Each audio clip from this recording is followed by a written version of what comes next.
This is Dr. Divya, general physician and diabetologist, and also a clinical nutritionist. I am working as a general physician in Kondapur Idea Clinics.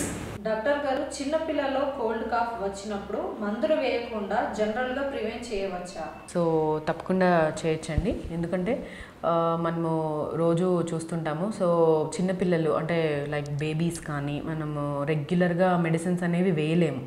అందరికీ కూడా చాలా చిన్న babies ఉంటారు and 6 months కానీ 9 months ఆ age గ్రూప్లో ఏంటంటే less than 6 months అయితే చాలా తక్కువ మెడిసిన్స్ అనేవి యూస్ చేస్తుంటాము.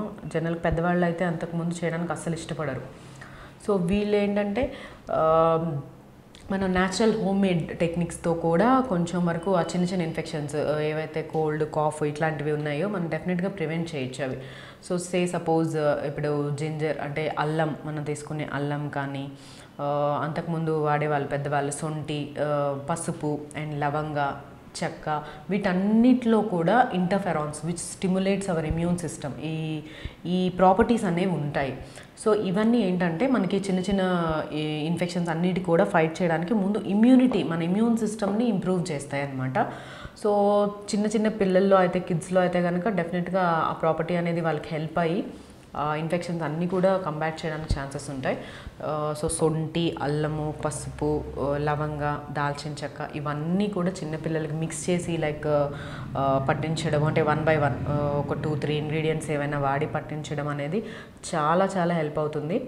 అండ్ ఇంకొకటి తీసుకున్నట్టయితే మనం చిన్న పిల్లల్లో ఇమ్యూనిటీ ఇంప్రూవ్ చేయడానికి మనం రెగ్యులర్గా బీటా కెరోటిన్స్ అనేవి చాలా ఇంపార్టెంట్. సో యాక్టివ్ ఇమ్యూనిటీ అప్పుడప్పుడే ఇంప్రూవ్ అయ్యే పిల్లల్లో లైక్ 6 months to 1 year ఆ ఏజ్ కిడ్స్లో బీటా కెరోటిన్స్ ఇచ్చినట్లయితే వాళ్ళకి చాలా ఎక్కువ ఇమ్యూనిటీ అనేది డెవలప్ అవుతుంది అండ్ ఇలాంటి చిన్న చిన్న ఇన్ఫెక్షన్స్ రావడానికి కూడా చాలా తక్కువ ఛాన్సెస్ ఉంటాయి.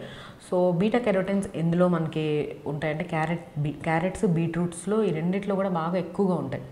సో దట్ ఏంటంటే ఆ పిల్లల్లో మనం మ్యాష్ చేసి కానీ ఎలాగోలా సమ్ లైక్ ఈ క్యారెట్స్, బీట్రూట్స్ అనేవి మనం ఫీడ్ చేయడానికి ట్రై చేయాలి.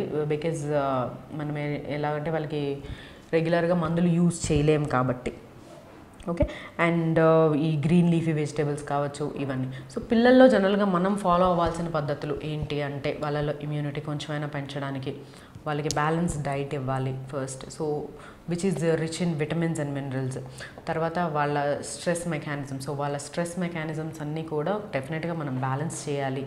అండ్ స్లీప్ అనేది చాలా important. So below 2 years kids తీసుకున్నట్లయితే మన న్యూట్రిషన్ అనేది ఎంత ఇంపార్టెంటో స్లీప్ కూడా అంతే ఇంపార్టెంట్. ఇమ్యూనిటీని బిల్డ్ చేయడానికి ఈక్వల్గా బ్యాలెన్స్ చేయడానికి మనం ట్రై చేయాలి. బికాజ్ 50-50 ఉంటుందన్నమాట వాళ్ళకి. అండ్ వ్యాక్సినేషన్ అనేది కూడా చాలా important. So every time schedules అన్నీ మిస్ చేయకుండా కిడ్స్కి మనం ఇమ్యూనిటీ ప్రొవైడ్ చేయడానికి వ్యాక్సినేషన్స్ అన్నీ కూడా మనం టైం టు టైం చేయాలి. And along with that hygienic measures, వాళ్ళకి best hygienic measures along with ఇవన్నీ కూడా ఇచ్చినట్లయితే డెఫినెట్గా వాళ్ళ ఇమ్యూనిటీని మనం న్యాచురల్గానే పెంచడానికి చాలా హెల్ప్ చేస్తుంది.